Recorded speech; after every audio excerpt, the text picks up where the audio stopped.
Capítulo 10. O Diabo Não Dorme, por Monte Sabella. Se existe uma constante nos 72 dias que passamos nos Andes, que se manteve quando voltamos para a civilização, é aquela frase de nossas avós segundo a qual o diabo não dorme. E como ele nunca dorme, é preciso ficar em estado de alerta. Falo do ano de 1972 e do presente. Eu era aquele que tinha menos probabilidade de sobreviver. Era o mais magro de todos, muito baixo, com 21 anos. Tinha poucos amigos no grupo, pois vinha do Colégio Sagrado Coração, e não do Stella Maris Christian Brothers. Sofria de bronquite crônica e do mal da altitude. Mas como ocorreu com tantos outros, fui aos poucos conhecendo o poder que a mente exerce sobre o corpo. Todos os jogadores de rugby pesavam mais de 80 quilos, eram puro músculo, enquanto eu pesava menos de 60. Por que me salvei? Primeiro porque nunca, a não ser no dia da avalanche, duvidei de que sairia dali com vida. Depois, porque administrei adequadamente o dispêndio e a reserva de energia. E em terceiro lugar, porque entendi desde o primeiro momento que se mantivéssemos a humildade, conseguiríamos nos salvar. Desde o primeiro dia, também aprendi algumas lições básicas e elementares, como a de que o ser humano é capaz de se adaptar a qualquer coisa, para o bem e para o mal.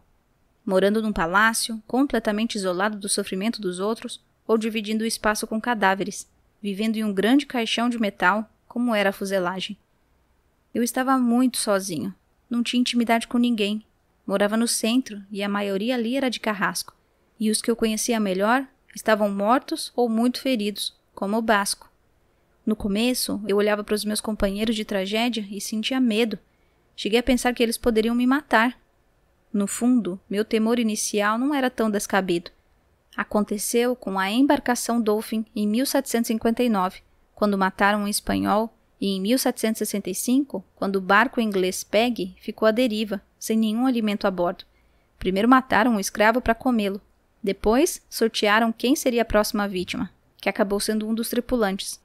O sorteado passou a noite à espera de que o matassem ao amanhecer, mas na aurora foram localizados por um barco e ele se salvou, embora tenha perdido o juízo para sempre. Em um eventual sorteio, como o do Peg, todos os bilhetes estavam comigo. Eu sentia medo. Esses sujeitos não seriam capazes de matar para sobreviver? Muito pouco tempo depois me dei conta do quanto me enganava. O grupo não só não era agressivo, como era o mais afetuoso que conheci na vida. Como pude pensar tamanho absurdo? Tenho apenas uma resposta. Trazia em mim uma realidade que já não vigorava na montanha. E o diabo, ou o que ele representa ou simboliza, se intrometia nos meus pensamentos. Estava tão enganado que foi apenas graças ao afeto que conseguimos sobreviver, pois não tínhamos nada além de um ao outro. Erguemos do nada uma sociedade baseada apenas na amizade, abandonada no lugar mais frio do mundo. De quais elementos materiais dispunhamos para sobreviver? Algumas latas de conserva e garrafas, os destroços de um avião, um rádio quebrado, algumas peças de alumínio, muitíssimo menos do que se pode encontrar nos mais sórdidos depósitos de lixo. Mas tínhamos uma vontade irracional de voltar a ver nossas famílias. A primeira noite após o acidente, compôs uma cena horripilante que dói em mim só de contar. A escuridão, o frio, a gritaria. Primeiro tentei me aquecer ficando de cócoras, exercitando os músculos, mas não conseguia. Nessa hora, fui mais para o interior da fuselagem. Ao meu lado, havia um garoto que me dizia: "Eu vou morrer de frio, eu não aguento mais, estou congelando." Era Gustavo Nicoliti, que eu nem conhecia. Deitei-me então em cima dele, que era bem maior do que eu, e passei a noite sobre seu corpo, golpeando-o, aquecendo um pouco suas costas. Ao nosso lado estava a senhora Graziella Mariani, moribunda, presa entre os ferros e as poltronas junto à cabine dos pilotos, que me estendia a mão. Nessa noite, tenho certeza, envelheci 30 anos. Gustavo Nicoliti ficou convencido de que nesse dia eu salvei sua vida, como escreveu numa das cartas dirigida aos seus pais e à namorada. E isso criou um laço estreito entre nós até sua morte. Mas sempre senti que ele estava enganado, e lhe disse isso. Eu não tinha salvado a vida dele, apenas começava a entender o que significava a ideia de afeto, para nos salvarmos mutuamente. Por isso, já no primeiro dia, tive o amigo que me faltava na montanha. Chegávamos até a dormir de mãos dadas dentro dos bolsos para mitigar o frio. Algo crucial que também se aprende dessa forma tão peculiar de sobrevivência é administrar a energia. aprende-se a estabelecer um equilíbrio estranho entre a generosidade e o egoísmo. No começo, cada um dava o máximo para o grupo e não reservava nada para si. Mas com o tempo, você percebia haver uma linha muito tênue abaixo da qual não podia descer mais. Se ultrapassasse essa raia, morreria. Sei disso porque passei pela experiência e quase morri, várias vezes. Estive à beira da morte quando dormi vários dias próximo ao rombo do avião, acabando deitado sobre a neve que penetrara por ali. Sofri uma hipotermia por ter adormecido sem perceber, chegando quase a ficar congelado, e imediatamente comecei a arder de febre e a delirar. Os rapazes, achando que eu estava morrendo, me deitaram no centro do avião, no meio de todos eles, para que eu me recuperasse com seu calor. Aquele era o local dos que tombavam, a última chance. Pouco a pouco, parei de delirar. A febre passou e recuperei as energias. Lembro quanto chorei no dia em que consegui me levantar sozinho e aprendi a lição, que é paradoxal. Naquele mundo de ternura, comecei a ser um pouco mais egoísta. Comecei a praticar esse equilíbrio entre dar de si e cuidar de si. Numa Turcati, tão íntegro e desinteressado, é o caso contrário. Deu tudo o que tinha, não guardou nada para si e morreu. Caímos em 13 de outubro e como 29 passageiros não morreram no choque, o diabo quis nos matar durante aquela noite. Como não conseguiu acabar conosco, quis então nos matar com uma avalanche 2 semanas depois, no domingo, 29 de outubro. Tínhamos começado a nos acostumar um pouco, a conhecer a montanha, a conhecer suas regras, como caminhar nela, como beber água, como suportar o frio. Naquela noite, eu adormeci com a mão esquerda para cima, porque não cabiam os 2 braços de lado. Veio a avalanche e me cobriu, e conheci a morte mais de perto que nunca. O que vi e senti foi uma das experiências mais estranhas e agradáveis que já tive em toda a minha vida. A paz absoluta, diferente de tudo o que havia vivido antes, até que despertei dessa viagem sem destino, quando o Roy me segurou pela mão, que apareceu na superfície, quebrando aquele encantamento e me trazendo de volta ao inferno. Algo muito curioso aconteceu comigo, fruto talvez do choque ou de alguma alteração no cérebro devido à falta de oxigênio. E eu via tudo como se fossem 3 planos diversos. Via de cima, o avião enterrado, coberto de neve. Vi o avião em outro plano, a partir de dentro da fuselagem, com as pessoas enterradas. E num plano mais profundo, vi o meu próprio corpo, debaixo da neve, sem vida, com o meu casaco e minha calça azul que tinha encontrado num cabide na cabine dos pilotos. No segundo plano, vi inclusive Roy andando de um lado para o outro, percebendo quando ele pisou onde estava minha mão esquerda. E como, com essa pisada dele, 3 dos meus dedos ficaram descobertos. 3 dedos! Então me dei conta de que, se quisesse, tinha ali a oportunidade de escapar do sepulcro. Que, se ousasse, poderia voltar para casa. Nessa hora, surge a dúvida cruel. Qual é o verdadeiro cemitério? Retornar ao sofrimento de morrer de fome, de frio, ou deixar-se levar e seguir aquele caminho pacífico que não se sabe onde leva? Então, a imagem da minha família tomou conta de mim, chorando por mim, todos sentados à mesa, com meu prato vazio à minha espera. E com aqueles 3 dedos que tinham ficado soltos, comecei a escavar, abrindo um buraco em volta da mão. Coach viu esse movimento, aquela mão que aparecia e se movia, escavou até chegar ao meu rosto, e eu comecei a respirar de novo. Quando saí dali, também comecei a escavar. Consegui tirar uma pessoa, mas meus dedos congelaram. Quando cheguei até a segunda pessoa, ela já estava morta. Os dedos esfriam cada vez mais e já não respondem. Quero cavar, mas eles se dobram. Ao final, urinei nas mãos para recuperar as forças dos dedos. Continuei. Quando não conseguia cavar com as mãos, fazia isso com os punhos e depois com os cotovelos. Sempre acreditei que nada poderia ser pior do que a primeira noite, quando acabei deitado sobre o corpo de Nicolite, com uma mulher morta segurando a minha mão. Mas, sem dúvida, a avalanche foi muito mais cruel, porque já não eram mais pessoas desconhecidas, e era terrível ter de conviver sepultado sob a neve durante 3 dias e 3 noites ao lado dos corpos mortos dos amigos. Estávamos sitiados, cercados de neve por todos os lados. Não conseguíamos sair, e não havia outra opção a não ser nos alimentarmos daqueles corpos. Tenho certeza de que a paz que eu estava vivenciando da minha morte sob a avalanche se devia ao fato de que eu estava morrendo bem, porque a pior coisa que poderia nos acontecer, naquelas circunstâncias, seria partir deixando coisas pendentes, achando que deixávamos no ar algo desonesto e desleal em nossa passagem pela terra. De tanto conviver com a morte, tentávamos resgatar o que havia de melhor em cada um de nós, deixando de lado as fragilidades ou imperfeições que tínhamos, das quais nos despojávamos gradualmente para morrermos bem. E quando alguém fazia alguma bobagem, era chamado a atenção, e o sujeito admitia o erro no ato. Corrigia-se na mesma hora, porque sentia o mesmo que você. Não queria morrer mal. Não queria que aquela família formada na fuselagem, formada pelos únicos seres vivos na face da Terra, ficasse com alguma recordação ruim, algo não resolvido, numa situação em que se podia morrer a qualquer momento. Ninguém queria morrer num estado de espírito atormentado, e isso fomentava a humildade, a camaradagem e a fraternidade, para se conseguir atingir um estado de espírito que considerávamos ideal, caso naquela noite ou naquela tarde chegasse sua vez de partir. Não existe na sociedade civilizada, em nenhuma escola, em nenhuma faculdade, uma matéria que ensine como se deve viver para poder morrer bem. Alguém está preparado para morrer? Já pensou nisso? Quando eu morri na avalanche, levei comigo os afetos, as emoções da minha vida e nada mais. Pude observar a mim mesmo por milésimos de segundo desde o alto e vi que o meu corpo não levava nenhuma bagagem. Uma noite, na fuselagem, nós nos perguntamos se morrêssemos no dia seguinte, o que teríamos mudado na vida que vínhamos levando até então. Lembro que era uma roda em que cada um dizia o que sentia, um de cada vez. Alguns pediram que o saltassem, pois preferiam não falar. Um dizia que se arrependia de todas as brigas inúteis que tivera com a família. Outro se arrependia de não ter dito muito mais coisas que tinha a dizer às pessoas que amava. Outro lamentava ter se preocupado mais que o necessário, negligenciado o desfrute das pequenas coisas. Quando chegou a minha vez, eu disse que não teria nada a mudar, que achava que não tinha nenhuma pendência, e que se morresse naquele dia, estaria tranquilo por ter feito tudo o que tinha de fazer.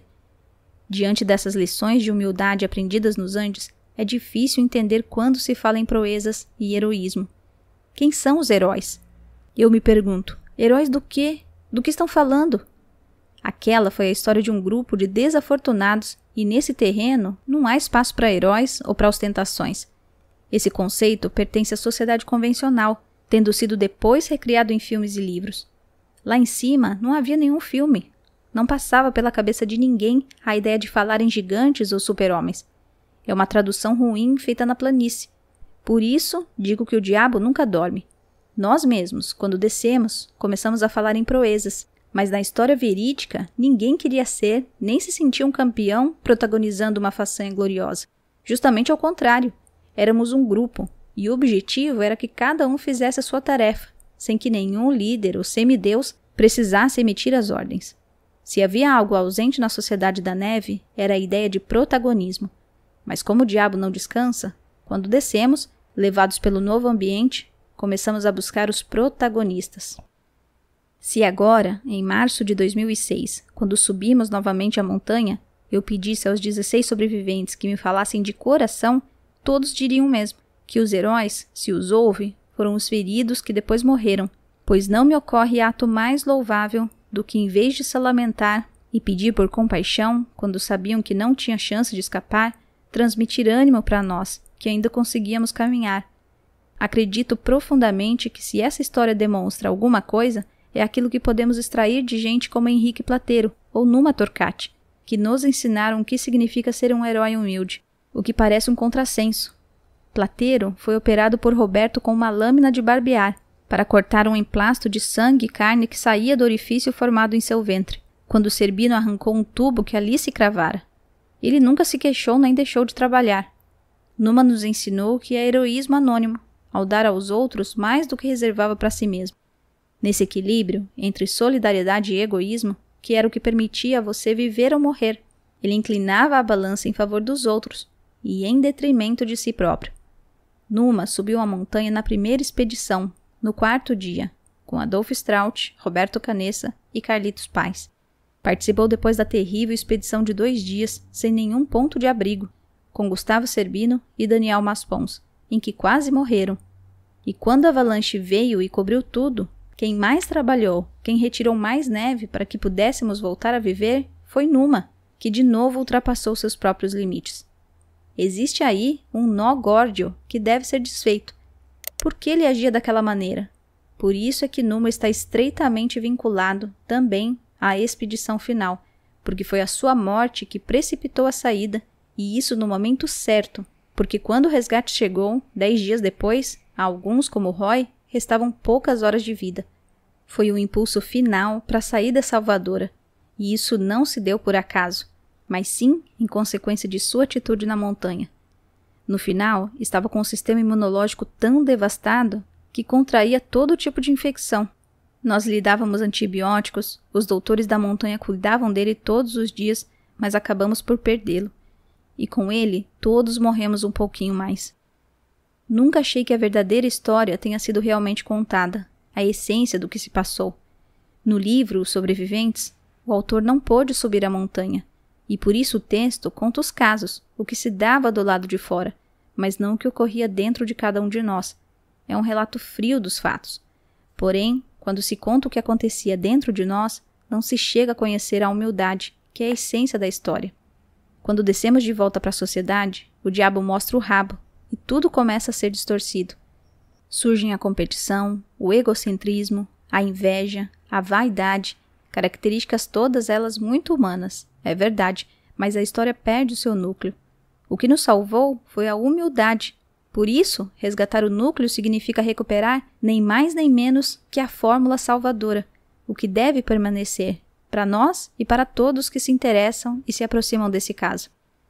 Porque quando subimos aos Andes, aquilo que é mais genuíno volta a aflorar, algo que desaparece quando descemos. Regressamos à cordilheira e a atitude de uns para com os outros muda radicalmente. Cuidamos uns dos outros, como fizemos em 1972.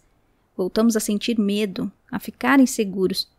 E essa vulnerabilidade traz consigo as outras sensações. Muitas vezes você pensa, e se todos morrerem e eu ficar por último? O que eu vou fazer? Esse pensamento me enlouquecia, porque o último morreria sem afeto, desprotegido, desamparado. Se você ficasse por último, que mãos teria para segurar? O medo também tinha uma dupla face. Quanto maiores as pedras jogadas no caminho, ou que despencavam sobre as chapas amassadas da fuselagem, quanto mais sofríamos, mais nos uníamos, mais recursos internos encontrávamos para não nos entregar, mais se fortalecia aquela profunda rebeldia contra a injustiça. Tudo isso nos deixou mais sensíveis, com cada um recorrendo ao melhor de cada um. Sem ar para respirar, a mente se aguçou e se tornou tão precisa quanto um estilete em mãos habilidosas. Nesses estados alterados de consciência, surgiram fórmulas muito criativas que talvez, com a mente em ordem, pudessem nos parecer uma loucura impossível de ser tentada. Muitas invenções, como a penicilina, surgem do acaso, por acidente, como quando Alexander Fleming esqueceu uma lâmina com fungos na janela e na manhã seguinte constatou que em torno deles não cresciam bactérias. A sociedade que tivemos de constituir surgia a partir de acidentes, como esse de esquecer uma lâmina com fungos na janela. Saíamos para o lado oeste quando as borrascas permitiam, porque por acaso encontramos a cauda do avião e isso nos poupou bastante tempo. Roberto Canessa, Gustavo Cerbino e Diego Storm eram os médicos porque tinham cursado um período na faculdade. Roy Harley era um engenheiro pelo mesmo motivo. Eu era uma espécie de bispo. Isso não contei porque temia ser mal compreendido. Mesmo quando agia assim na montanha, não gostava que meus companheiros vissem, porque poderiam achar que eu tinha perdido a razão, como nos acontecia com tanta frequência. Quando alguém morria, eu sempre o benzia. Ministrava-lhe extrema-unção, como se fosse um sacerdote. Não fazia isso para cumprir um ritual litúrgico, mas porque era preciso oferecer paz na morte ao falecido. Parecia-me imperioso que alguém dissesse, descanse em paz. E como não havia ninguém para fazer isso, assumi a tarefa. No dia 22 de dezembro, quando ouvimos pelo rádio que Nando e Roberto tinham chegado a Los Maitenes, aconteceu a maior celebração à vida que se pode imaginar. Com a lâmina de fungos na janela, tínhamos descoberto a penicilina. Como sabíamos que viriam nos buscar, nos preparamos para o encontro. Depois de uma espera angustiante, ouvimos ao longo o som dos helicópteros que vinham de baixo, subindo pelo vale ao leste. Os 2 helicópteros se aproximaram da geleira onde estava a fuselagem, mas como não podiam pousar, alguns montanhistas se lançaram sobre a neve, e eu automaticamente corro na direção de um deles e o abraço. Era Sérgio Dias, que por sua vez também me abraça com força, chorando, e repete espantado: "Vocês estão vivos! Estão vivos!" Como havia muita turbulência, os 2 helicópteros tinham de partir o quanto antes, e como não puderam levar todos nós, deixaram ali outros 2 montanhistas, Osvaldo Vilegas e Cláudio Lucero, com equipamentos para neve, e uma 4ª pessoa, o enfermeiro José Bravo, que foi empurrado do helicóptero apenas com a roupa do corpo, uma camisa e uma calça leve. Como não havia precedentes nesse tipo de resgate, eles tiveram de improvisar. Sempre fomos cobaias. Enquanto todos esses imprevistos ocorriam, Sérgio Dias continuava abraçado a mim, alheio ao que se passava com os helicópteros, alheio ao que devia fazer como integrante do socorro andino, chorando como uma criança desconsolada. Logo depois, vou buscar a sacola com minhas coisas no avião, como todos havíamos feito, e inexplicavelmente, como se estivéssemos retornando de uma viagem. Mas quando voltei, os helicópteros já tinham partido. Ficamos sentados do lado de fora, esperando os helicópteros voltarem para nos pegar, mas eles não chegavam. Começamos a contar aos montanhistas tudo o que tínhamos vivido, o que tivéramos de fazer, como conseguimos sobreviver, e eles não acreditavam. E assim foi o contato que tive com a civilização, em plena montanha, com 4 rostos incrédulos e assombrados, pois não conseguiam acreditar no que havíamos feito, que estávamos vivos. Como tínhamos sobrevivido aos temporais, às avalanches, ao frio, com as roupas que vestíamos. Balançavam a cabeça, olhavam para os nossos sapatos, os pullovers, os restos dos cadáveres espalhados e não conseguiam assimilar tudo aquilo. Passou-se 1 hora, 2, 3, 4, 5 horas e os helicópteros não apareceram. Depois que começou a esfriar e a escurecer, nos convencemos de que não voltariam naquele mesmo dia. Isso foi profundamente doloroso, pois estávamos muito sensíveis a qualquer tipo de abandono. A diferença é que naquela noite havia outras pessoas, e no fundo sabíamos que não seríamos abandonados definitivamente. Tivemos de agasalhar o enfermeiro que tinha empurrado para fora do helicóptero com os nossos próprios trapos. Tornou-se mais um de nossos, os andrajosos da neve. Depois, nos sentamos dentro da fuselagem com Osvaldo Vilegas e Sérgio Dias, e este nos contou que à meia-noite era seu aniversário. Eu não sabia, mas ali se iniciava um dos melhores momentos que passei em minha vida, a noite do 71º dia. Não apenas por causa da comida, dos sabores que voltávamos a sentir, mas pela ligação estabelecida com Sérgio Dias, o único a passar a noite toda na fuselagem. Até certo ponto, era compreendível que os demais nos olhassem com tanto receio. O que para nós era o nosso lar, para eles era repugnante, com restos humanos, com o cheiro ácido existente dentro do avião, pois à noite urinávamos e jogávamos fora perto da entrada, já que não havia jeito de sair. Tudo isso somado à sujeira, ao sangue e às infecções já ressequidas ou ainda purulentas acumuladas nos 71 dias que passamos apertados dentro daquele sarcófago. Vilegas, Lucero e o enfermeiro armaram uma barraca de montanha onde se abrigaram naquela noite. Além do mais, eles estavam com muito medo das avalanches. Eu podia vê-los na entrada da barraca, conversando baixinho, observando o tempo todo as montanhas iluminadas pela lua. Havia nevado muito, toneladas de neve caíam sem parar, e a montanha roncava. Os 3 infelizes, tremendo de medo, conheceram naquela noite algo que para nós era rotina. Enquanto isso, Sérgio permanecia na fuselagem, seguro e à vontade, porque tinha chegado à conclusão de que aquela noite valia mais do que qualquer risco ou sacrifício. Por isso, ele nunca se preocupou com as avalanches que faziam o céu estremecer. Sérgio nos dizia que havia meio mundo à nossa espera, uma verdadeira comoção, mas não conseguíamos entender do que ele estava falando. Quando ficou claro que havia coisas que não conseguíamos compreender, ele muito perspicazmente tentou por outro caminho, procurando nos conectar novamente à vida por intermédio da música e da poesia. Foi então que repetimos, durante horas, o poema de José Martí, que ele nos ensinou naquela noite, que nunca mais vou esquecer e que de vez em quando me volta a lembrança ou eu declamo para mim mesmo, porque Sérgio não o recitou por acaso, mas por pura intuição, expressando para nós o melhor resumo de tudo o que havíamos vivido. Cultivo uma rosa branca, em junho como em janeiro, para um amigo sincero, que me dá sua mão franca, e para aquele que me arranca, o coração com que vivo. Não cultivo ortiga, cultivo uma rosa branca. Monte Sabella nasceu em 1951. Como empresário, conheceu inúmeros altos e baixos trabalhando com o pai, Ramon, e com seu irmão Juan, mas sempre manteve os ânimos inalterados. Casou-se aos 55 anos, em junho de 2006, com Glória, uma paraguaia. Sofreu vários percalços de saúde, que mais uma vez o fizeram se sentir à beira da morte. Junto com Daniel Fernandes e outros sobreviventes, empenhou-se na criação da Fundação Vivem, voltada para a colaboração, sob diversas formas, com a comunidade. Recentemente começou a ministrar conferências sobre os Andes. Em março de 2006, voltou a subir na montanha, apesar de padecer de enfisema em um pulmão e de uma deficiência cardíaca. Na primeira tarde, o técnico de som da equipe de filmagem do documentário foi atingido pelo mal da altitude. Como não conseguia respirar e estava ficando azul, foi posto numa cama de campanha, sob um vento inclemente. Monte se sentou junto a ele, segurando sua mão, enquanto lhe administrava oxigênio a partir de um bujão.